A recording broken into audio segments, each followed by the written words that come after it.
Broken generation. So we aren't got a topic. We've got a short discussion. We're not even going to make this any longer than it needs to be. That's a fact.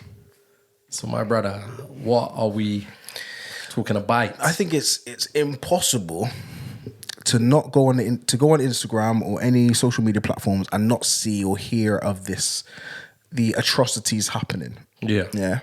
Specifically, the atrocities happening between Israel and Palestine. Sensitive topic. Yeah, very. For mad reasons. But I think if you have a platform, you should say something or at least throw something in the atmosphere. Some may differ. Some may say, unless you have the full understanding of one side or the other side or both or the history, you shouldn't talk on it. And for those people, I agree. That's me. 100%. I know so minimal about both the two countries, culturally, their divisiveness, their... all of that. I don't know about it. Yeah. I know a little bit about, the Western country and creating Israel as a nation in the 1900s. But what the specifics of it, the years and years and years of wars what they've and been doing, the nations, I can't talk on it. So, all I think that is right that I could say is that I hate atrocities anywhere and everywhere. 100%. Children being killed, murdered, bombs, rape, pillaging, destruction of homes, cities, towns, all of those things I'm against, no matter where it resides. 100%. On this side, that side, the left side, the right side, over there or over here, I hate the idea of that. So I can't speak on the specifics, but what I can say is when there is atrocities somewhere, there is atrocities everywhere. Yeah, of course. What would you say? So obviously, like you said, I am one of them people that don't feel that I know enough or experienced enough to have a valid opinion. I can have an opinion, everyone has an opinion, but my opinion's always going to be swayed by what I see. And at the moment, a lot of obviously what you're seeing is Free Palestine. Yeah. And a lot of I say this in the loosest terms, a lot of the victims we're seeing are young people, families, babies. That's always any normal person that's going to spur some kind of emotion from you. Yeah. That emotion then says whoever's bombing these people are the bad people and the children that are getting bombed are innocent. Obviously, that's the narrative that we're seeing. What I'm saying is 100% I agree with that in no aspect, any aspect, in any situation. The children be hurt. Children, hospitals, regardless if I know nothing about it, that should never be the case. But I don't know enough about what's been going on for the past, 100 years? Do you say 19? Hundreds of years. Yeah, so I don't know what's been going on previous to that. What I do know is that anything regarding these young people, these children, these babies, that's wrong. And just to go on from that, the conversation I did have, and the only conversation I had, is I don't understand, and I don't understand because I don't understand, lack of knowledge of why they're not fighting each other, why the governments are not targeted. That's what I don't understand. Like, if people had war with Britain, UK, England, big man, they better go bomb the Houses of Parliament. They need to go bomb the government offices, MI5, the palace, if they need, not bomb rural areas where, like, you're just... But I get it. It's about territory. It's about gaining more territory and and I get it. But why are you not bombing the people that are making these... This is what I don't understand. Again, I don't get it. I don't understand it. And I fully... There's laws on war. Yeah. How though? You hear that? There's laws on war. Well, there's the art of war as well. So the law, it can be an unjust war. And the EU and other countries can come together and say that was unjust, therefore we're going to do something about it. Similar to Russia and Ukraine. Correct. So somehow there's I don't know who signs the documentations, but you're allowed to go to war against countries or this, that, and the other for these various reasons. If you're doing it for other reasons, we're against that war, which is strange. But anyway, what's happening there again is an atrocity, and I can't really touch on the specifics, but I do want to say that every life should be protected. 100%. So I feel for both sides. I feel for not both sides. Sorry, I think that's wrong. I feel for the innocent parties on whatever sides they're on. Both sides, innocent parties. Yeah. And I'm the same. And I'm hearing the screams that DJ Khaled and Drake should say something and speak. Have you heard this? So obviously Drake being Jewish and DJ Khaled being Palestinian. Why aren't they speaking about it? He's gone Mecca and he's done he wears the robes and stuff. Yeah. He is Muslim. So in regards to those two, and a lot of the noise is, why aren't either of them speaking? I know Kanye West has come out and said a rant about why certain people can't speak up because of this, that, and the other. Yeah. And it seems so political and it seems so money orientated. It seems so financial orientated that I'm just like, can't you see that innocent people are dying? Yeah. And that should be stopped. But the thing is, so I had this conversation before we come here and I said, listen, I have nothing to say. And they were saying, wow, every voice, blah. And my thing is that actions speak louder than words. So I'm like, what are Drake and Khaled and whoever, what are they doing? Like, so I'm not calling them out because I agree with them, but what's their voice doing because they're not doing the actions? Yeah. So for me, I would rather you say nothing and like how they're doing than say loads and do no actions. Yeah. I'd rather them actually, if they're going to do something in the background rather than just put a Palestinian flag up or a Israel flag up. Because what does that really mean? It just means that you're siding with one side. And they don't have to do it loud. Yeah. Like, for all we know, they could have sent their private jets. He could have sent millions, money, aid. Yeah. Don't need to do it loud. Yeah. And for him, then he doesn't need to come out and say anything. He just, he knows within his heart or whatever, within his family, within his people, even within his religion, that I'm doing everything I can do from where I am. And I think what's interesting is the heart of the media. Yeah. And I say that because there are atrocities happening everywhere around the globe. Yeah, especially in the third world countries. Everywhere. And for some reason, again, some is political, some it's maybe religious reasons or whatever we assign to, political reasons that they're assigned to, but some media only focuses on certain things and not the others. Because there are things happening in the Congo, there are some things happening in certain parts of Africa and other continents around the globe, and they are not being mentioned or discussed. And again, I get it. We can't talk about every atrocity everywhere it comes up 24/7. But I'm just saying it's interesting to hear the heart of the news when they're only referring to certain topics because of some kind of allegiance to those areas and not to other areas. I think that's just interesting. But if you really looked into things, you would see we're living in 21st century genocides. Yeah. Big man, do you know how much people have to die for it to be called a genocide? Yeah. Like, I'm sure we're talking hundreds of thousands. So like I said, I get it. What is happening is absolutely crazy. But we're not in the hundreds of thousands yet. But there are other countries where we're in the hundreds of thousands. So this is what I'm saying. That's why I don't understand. And like you said, I don't understand the media's angle. I don't understand the political angle. So that's why I'm not commenting on it, because I don't understand why they cover certain countries, or they cover certain wars, or they cover, and they don't cover other things. And like some things make perfect sense because there is oil in certain countries, or we have affirmed the creation. Interest. We've created or affirmed that country to those people. Do you know what I mean? We've marked up the territory. We've gone to a different country that's not our country. We've marked up a territory and said, this is yours and that's their land. Yeah. You control this, they control that. And this, it's not our land. Yeah. So we as Western people have been getting involved in countries that are not our land. Historically, these area is critical to certain religions. Yeah. Historical foundations of certain religions that are global religions are set there and present there. So I get it. I get why it's important for the religious reasons and the ramifications of those sort of things. But there are atrocities happening everywhere. And that's horrid. And one point I would make before we close is that it's hard for me to feel something.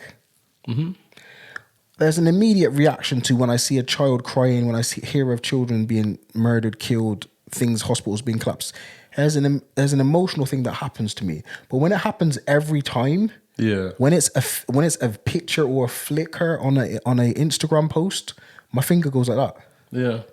No, it's my body can only take so much negativity when I'm just like, all right, I need to see a cat fall off a bin or something. Do you know what I mean? And do you know what the example I gave is I've worked with young people from war-torn countries, yeah? Yeah.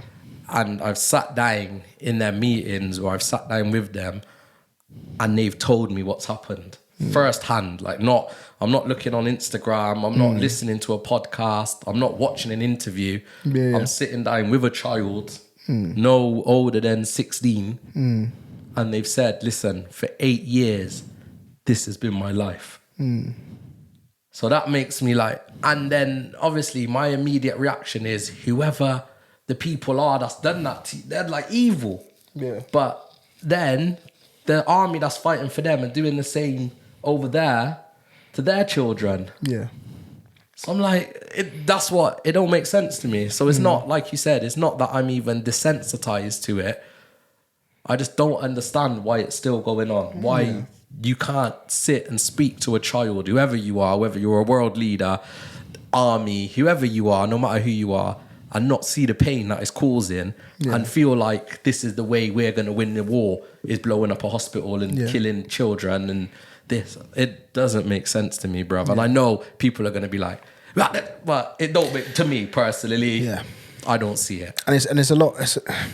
And there's so much technical things about it that it makes it such a thing that we probably shouldn't talk on if we don't know the details. Yeah. But from our context, we're here in Britain, we look over there and we see horrendous things happening. We're saying, look, there's horrendous things happening over there, that should stop. And the people in the midst of it that may understand it more can be saying, yes, they're losing their lives, but there's a reason why we're losing our lives. Yeah. Because we believe that this is our land. Because they're fighting against. So they may see, look, this is worth it for our land because this 100%. Is our holy land.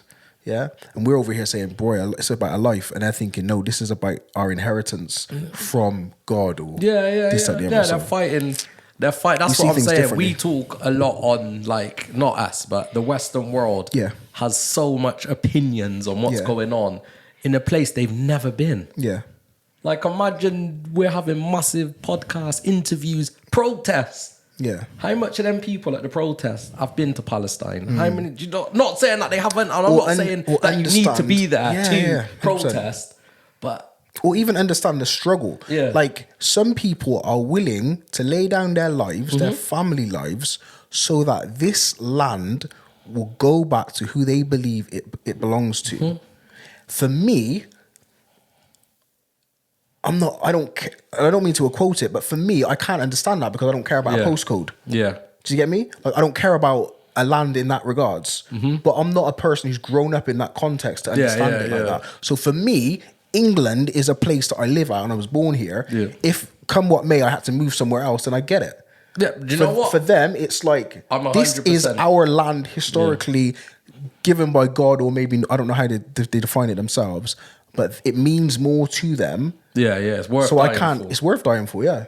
Where we're over here saying, don't die, don't go kill anybody. Yeah, and they're like, no, this is worth it. Stop fighting. Yeah. Just stop fighting. It's all right. But like you said, it's 100%. You said, like, so say, and we are talking very, very metaphorically right now. Yeah. If a man come to my front door with an army and a gun and said, I'm taking over this land, I'll say, big man, this is all you. This is yours. We're gone. Yeah. But maybe I'm in such a privileged position that I can go somewhere else. Yeah. Obviously, like you said, like a lot of the children I was speaking to, like, their land, that's their livelihood. That's it. They got a farm, they got animals, they got... That's all they have. They don't have nothing else. There's no government that's going to aid them out. A lot of the time, there's a government that's fighting against them. There's no benefits. There's no refuge. There's nothing for them to go to. So for them, like you said, it's worth fighting for. And just to speak ignorantly for one moment, apologies if this ignorance harbors any angry feelings to anyone that's watching or listening. Imagine, you were born here, If you were born in this land, you were born here, and then I said, that land that you're in is not yours. Yes, you were born there, but it's mine because I believe God gave it to my ancestors. So yes, you were born there. Yes, your father was born there. It doesn't matter. I believe that land's mine because God. And I want it back. The concept of that is so mind-boggling to me. I will never fully understand it. So oftentimes the question is, should we even be involved? And I think that's a better question for us to ask ourselves as British people, rather than trying to impose our personal prejudices or and beliefs or morality on other people in other nations that should we be there? Yeah. So I mean, that's a better question for us to ask ourselves, rather than what's right or what's wrong over there. So I ain't trying to take it here because this is like, I seem like a radicalist. Like, No, okay. But I'm not. Be careful, brother. Be careful. No, I'm saying, and I ain't trying to call no one night because everyone, but are those people that are in their protests, are they willing to put their life on the line to bring these people from Palestine that are suffering over to the UK and support them? Good point you're making. Like, are you willing to go over there and say, you know what, this is wrong. Please come and live with me. Let me support. Like, and I'm not saying that everyone needs to be able to do that. Yeah, I hear it. And we're not in financial positions, but if we're so charged and so emotional and so this is wrong, there's a lot more we can do. 100%. But it's so easy to scream outrage when your inconvenience is merely screaming outrage. Do you know what the thing is? They call it armchair critics. Yeah. Like, you're sitting in your armchair, in your warmth, in your height, everything's nice. You're in the UK. Yeah. And like you said, you're screaming outrage in the comfort of your own home. Yeah. Until those people come to your town and are living on your area, in your street, are you gonna still have that same grace and mercy that you're trying to extend to them from a distance when they're up close and personal? With serious trauma. Yeah. Not any trauma we could ever imagine. And that's what they bring with them. They don't come here and suddenly that's all forgotten and they're British and now they can live how we live. Because their trauma has impacted their whole life. Even going further, just for one shortly, the same armchair critics, bruv, are angry in McDonald's when their order's late. Yeah. Come on now. You don't know, like, you're screaming justice for them, justice for them. You can't even just be just and gracious to the woman that's giving you your burger at McDonald's. And that you got food, that you're able to... Exactly. And yet you want to scream bloody murder over there. See, but yeah. And this is why I can't talk on these things, because for me it always ends negative. Yeah. Because I think break everything down into tiny pieces. Yeah. Are the people protesting willing to go the extra mile, or does it seem good? You know, does it seem good that me and you is going to go out and say, yes, free these people? I guarantee you, and this is again so negative, if we went out and interviewed people and asked them, what are you freeing? 90% of them are going to say the people that are being bombed. They don't even know what they're freeing and what these people are fighting for and fighting against. Unless they've seen something on the media. I'm going to say this one more time. You can give, I'm not telling you not to do it, but you can give 100, 200 pounds over to them over there and think you're doing something. Yeah. And you're righteous and smile and feel good when you're tucked up at home. And there's people in your own hometown that are screaming for food, that are in debt, that are homeless and are begging for water. And some of you are walking past them in the street, and yet you want to give over there and make yourself feel sweet. Yeah, feel good about yourself. It's your own moralities, and I'm not screaming. And that's the thing. I'm just saying, and it is what it is, isn't it? I'm not calling out no one because I'm not standing here perfect. You know, them 100%. But I just feel like... I feel like there's a lot more that can be done. And I feel there's a lot more of understanding. Because me and you, not even to change it, me and you might go to war. Like, just us two. And it's deep, bro. Like, it's a lot deeper than anyone can see. And then suddenly family are involved. And this is and then these things, and it just grows and grows and grows and grows. Yeah. So now all people are seeing is death, destruction, pain. But it really started seeded with me and you, and it's a lot deeper than that. But people don't see that side. All they're seeing now is what? It's the aftermath. Yeah, the aftermath of it. Yeah. So this is why I don't understand, like I said at the start, why are these generals, the people, why are they not fighting?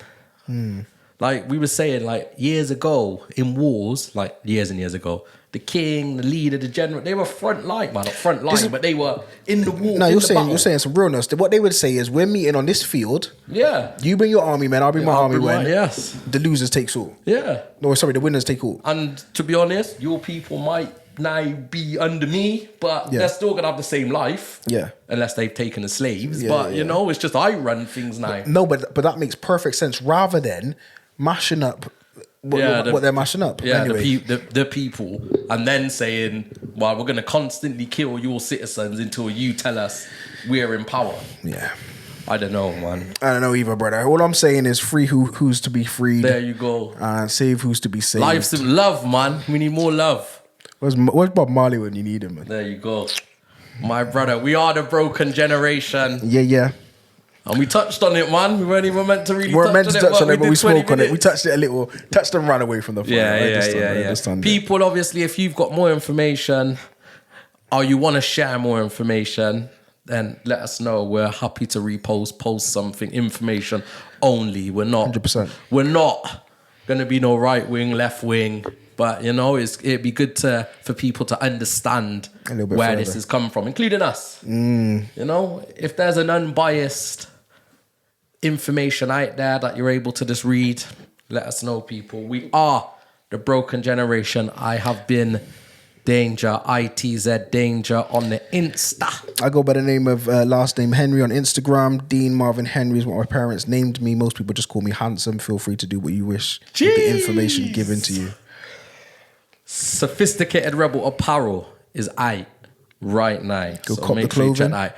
I will be doing more than this because I didn't speak about it for the whole episode, but I will be doing some more stuff. So people, Sophisticated So Rebel apparel on the Insta. It's not even that. It's sophisticatedrebel.uk. You'll see the stuff in the bio. Yeah, you'll see it in the bio. Links in bio. Sponsors the show. Free of charge. Of course. Through time and effort rather than money. Nah, that's all good. That's all good. But yeah, people, we are out. We'll be back soon, man.